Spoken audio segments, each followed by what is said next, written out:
आज मैं अलीगढ़ की फेमस डिश जो कि आलू बरूले है तो मैं बनाने जा रही हूँ और बहुत ही हेल्दी और टेस्टी है।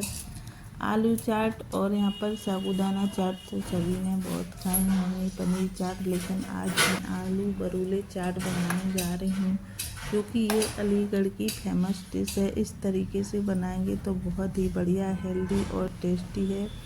आप अपने बच्चों को भी घर पर बना के खिलाएं। तो मैं आज बनाने जा रही हूँ घर पर पहली बार ये डिश और ये बहुत ही बढ़िया बनके तैयार होगी। तो श्री जी सलाह कुकिंग में आप सभी का स्वागत है। चलो चलते हैं, रेसिपी बनाना शुरू करते हैं। मैंने यहाँ पर ले लिए हैं 1 किलो आलू, जो कि ये छोटे छोटे आलू हैं, तो मैंने इन्हें अच्छे से धुल लिया है। अभी मैं कुकर में डाल के इन्हें बॉयल होने के लिए रख दिया है। आलू हमारे बॉयल हो गए हैं, इन्हें मैंने निकाल लिया है और इन्हें एक बड़े से बर्तन में डाल दिया है।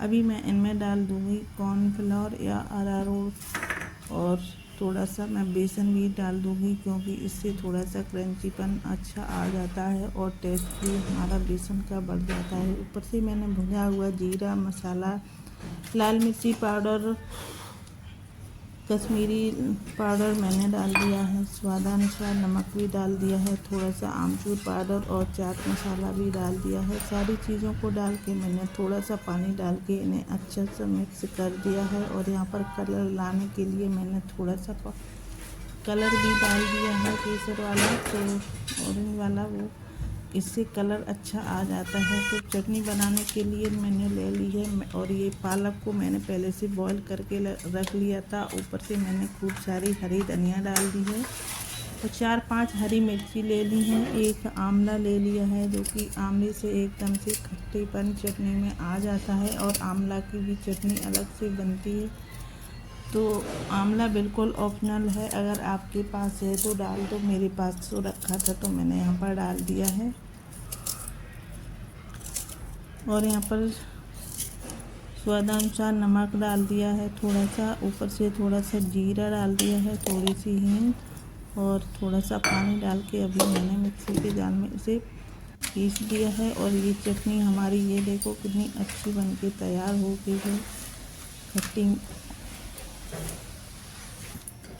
अभी मैंने कढ़ाई भी हमारी अच्छे से गर्म हो गया है तेल, और मैं इन्हें डाल देती हूँ एक एक बरूले। और ये हमारे अच्छे से थोड़े से क्रंचीपन आ जाएगा, क्योंकि मुझे इन्हें 2 बार फ्राई करना है। तो पहली बार मैं थोड़े से ही इन्हें फ्राई करूँगी और इन्हें निकाल लूँगी। तो मैं दूसरी बार जब सेकूँगी तो इन्हें क्रंचीपन लाने के लिए दूसरी सेकंड लेयर में भी सेंकी, तो मैंने इन्हें निकाल लिया है। और ये इस तरह से बरूले बनाएंगे तो बहुत ही बढ़िया हमारी चाट बनके तैयार हो जाती है। अभी मैं दूसरी लेयर में ही डाल देती हूँ। तो इसी तरह से मैं इन्हें भी थोड़ी हल्का सेकेंगे और निकाल लेंगे। तो मैं सारी बरूले इसी तरह से 2 बार सेंकना होते हैं, क्योंकि दूसरी बार जब ये ठंडे हो जाते हैं तो ठंडे में टेस्ट नहीं आता है। तो ये जब सेक के रख लो, जब खाना हो तो थोड़ी से सेक लो, गर्म हो जाते हैं और क्रंचीपन भी आ जाता है। ये देखो हमारे सेक गए हैं। अभी मैं डाल देती हूँ फिर से इन्हें सेकने के लिए थोड़ी देर।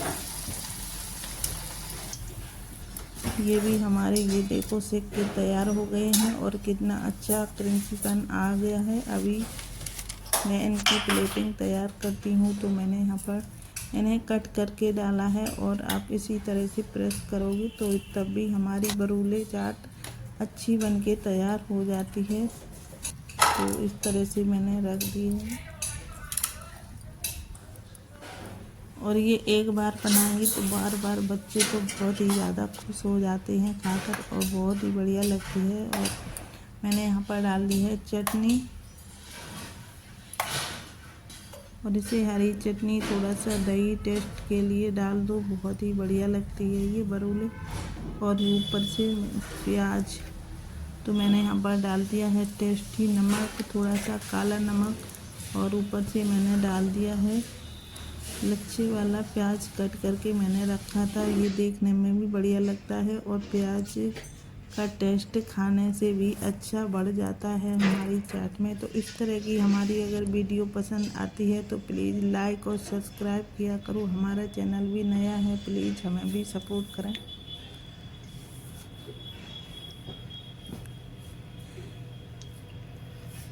Thank you for watching, enjoy, take care, bye bye.